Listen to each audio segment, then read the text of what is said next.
You know, just enjoy this. And you don't have to rag it out. Get the roll on this guy. Goodbye, sucker. I love it.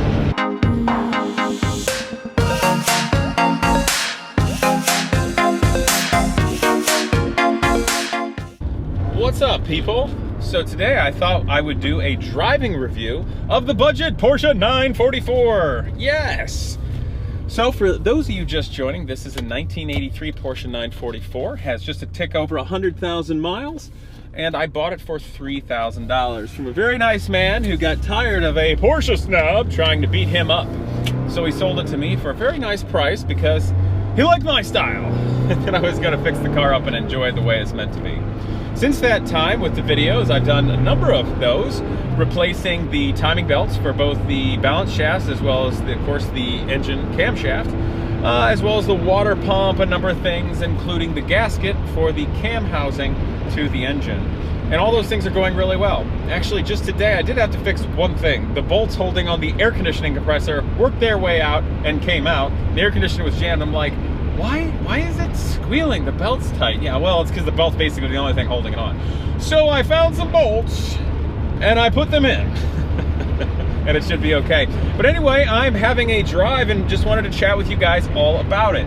Now, the first thing I want to say is I really can't stand automotive journalists in general because, with all due respect to them, they're not necessarily always hardcore car guys. So they're always like, I don't know about this feature. This is kind of weird. I think this car is soft. Or worse yet, they're people who judge an old car and they're like, this car is junk, and they don't know anything about the time period or if their car had issues from just being old and ragged out. So in talking about this, I want you to all keep in perspective that this car is in fact from 1983 and has never been like fully restored.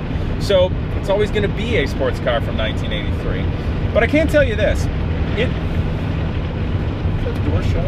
I think the weather's gripping off a little bit. Getting a little wind noise. Anyway, Gearbox feels great. The synchros are still feel nice. It doesn't do anything weird, pop out of gear. I'm happy that the gearbox, which is actually a transaxle and is in the rear of the 944, and attributes this to why it does have the good weight distribution everybody talks about. But it does, it feels really good and it feels positive. It's a little bit longer of a throw, but there's really nothing wrong with that. And I enjoy shifting it. This gearbox and the nature of the linkages, frankly, feels a lot better than the modern era Boxster that Gina's Garage is going to utilize for the Lycan build. And frankly, it feels better than some 911s and such. It really does. It feels quite good, especially for being a remote shifter to the back. So that I want to say a lot of positive things at. It's never going to be as rock solid awesome as like the nature of the shifter in my Viper, because that goes right into the transmission. It feels like a bolt action rifle. But the shifter feels great. The clutch is very light. It doesn't have to hold a lot of horsepower. So it doesn't, hold on, I'm trying to get, it's the wind noise. It doesn't have to hold a lot of horsepower, but the clutch is delicate, nice, and easy to modulate. Now, the clutch in this, I don't know if and when it has ever been replaced, or if it's the original. If I try to take it off quickly and slip it a lot, it seems like it wants to just start to chatter a little bit. So when I'm driving this, especially being an older sports car that I'm enjoying, I'm not trying to hole shot, not trying to be a freak about, I just, you know, let the clutch out, kind of quickly get it out so it's engaged and you're moving and you can accelerate and basically slip the clutch as little as possible. That's always been my technique with cars to make them last a long time, and especially with older European cars, it's a good thing to do because those cars really aren't designed to hole shot. If in fact this is the original clutch with the rubber center or one like it, it's also another good reason to be nice to it so you don't blow out the center of your clutch and then have to replace it because you get a lot of driveline laps, which is a real big drag. But otherwise, the car's quite nice. I replaced the seal on the sunroof here so it doesn't leak. But it does have that kind of nice old musty leather smell of old German cars and all. My wife says it smells like crayons. Not as bad as a newer German car like a Volkswagen or something that has a lot of paraffin in it for rust proofing, but that's kind of that. So with regard to the driving style, it's nice. It's laid out nicely. I'm 6'1". I fit really well. I have nice places to rest my arms and shoulders if I'm going a longer drive. This particular example does not have cruise control. Don't really care. Neither does my Viper. Some do, later ones. The stocks here for the windshield wipers and turn signals are the same as what Volkswagens were in the 80s. They're simple, they're light, and they work. So I really have nothing bad to say there. The kind of oddity about this one is it does have a Momo Monte Carlo steering wheel, which I'm not sure when those originally came out. I was kind of thinking they were more of mid-1980s things, but still reasonably period correct. But the steering wheel might be a little bit smaller in diameter, and it is in fact blocking the tachometer from like 0 to 2,500 RPMs for my right eye, so I can kind of see it, as well as the miles per gallon vacuum gauge and my water temperature gauge. So I gotta go like that to look at the water temperature. I gotta go like that to look at the tachometer. Since they're round gauges, I thought it'd be kind of neat if I took these out. Maybe I can put the tachometer in the middle and move the speedometer over, because where the steering wheel allows you to see the gauge on the right would allow you to see all of the legal speeds of the speedometer, which is the only really ones you need to see. And I think it'd be kind of cool to have the tach in the middle to watch it, because I like that bottom sweeping tachometer anyway. So that's kind of a little oddity. The other thing too is this steering wheel is a little bit far away. I'd like to, and that's easy to do with a spacer. I'd like it to be spaced out maybe a half inch, just a little bit closer. It's not adjustable, so you know that's what you do. But it works fine. And I think the 944 is a perfect example of a simple sports car. And this one, when I drove it for the first time and test drove it, it reminded me of a vintage sports car, something from the 60s or early 70s, obviously European, and I like that. This example has no power steering, so at slow speeds you kind of have to, you know, put a little muscle into it, but at speed it feels nice. The shocks on this, I can't imagine they're very good or new.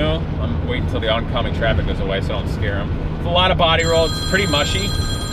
Hold on, my phone is blowing up today. It's pretty mushy in terms of body roll. Obviously, it's got old bushings and stuff, and it's got the sway bars on from the factory, so it's kind of like that. The other thing is it's got 15-inch wheels on it, and big poofy tires like back in the old day you can slide around, so that's going to attribute to, quite frankly, the vintage feel. So if you want to judge this car by a modern car with low-profile tires, big sway bars, and different shocks, you're going to think it's a mushy piece of junk when that's the way they were.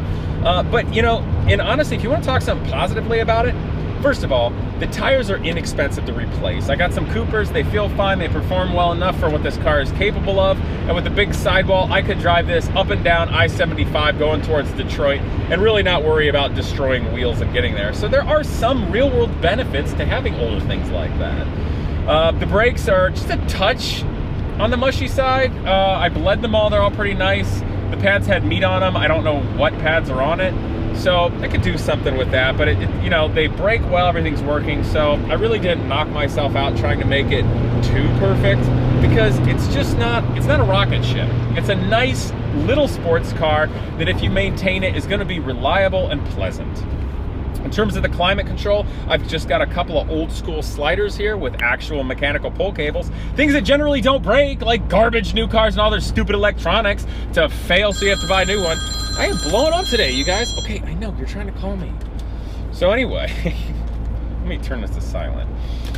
So it's got sliders and I got the heater on, it's working well. Let it warm up a bit. The car's got great oil pressure, it doesn't smoke, it doesn't make any ugly engine noises. Goodbye, people, I'm gonna pass you in the roundabout, here we go. Is that George? Yeah, that's George. Goodbye, George. I'm out. So anyway, it does fine, it's fun, right? You saw a little bit of body roll, but it's enjoyable. So those things all work. The air conditioning actually still works, and that's very nice, and it's just got a simple fan here for the vent, and then a separate climate control for the air conditioning to turn on the compressor and the fan for that. I actually really like that. It's simple, it gets the job done, you can adjust it quickly, and it's not gonna break. Of course, you got the oil pressure gauge mounted here and a clock, and let's see if the clock works. Yes, the clock works from 1983, sweet. And in general, it's just being a nice car. It's tracking a straight line. I can sit back and relax with one hand on the steering wheel like this. It tracks a nice straight line. It's not pulling to either side. It's not, you know, it's not doing anything crazy. And aside from the bolts working out of the air conditioning compressor, which I've Loctited in place, hopefully they stay, this car is giving me every hallmark of a car that wants to drive every day, whether it's January or July. And I think it's such a pretty and charming car that I enjoy driving it. And of course, my video yesterday relating to the Corvette and potentially selling that and all, I was sitting and talking about the 944.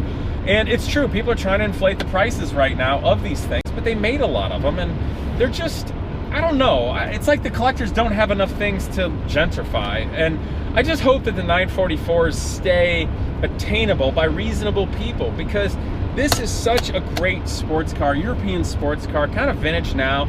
It represents neat things in culture that I think young people and normal people, if they're a sports car enthusiast, should get the opportunity to enjoy. So if you're looking for a sports car, if you enjoy European sports cars, and you just like the style and panache and everything of them, and their character and charm, then find yourself a decent example or fix one up.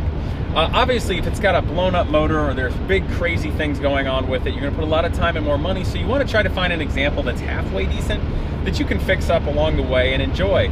But a 944 is definitely just a little car that's reasonably inexpensive, that if you appreciate it and you take care of it, it's gonna get you around. I drove these when I was in college as my everyday car. I drove it later as an everyday car. I'm driving it right now as an everyday car. It's February in Ohio.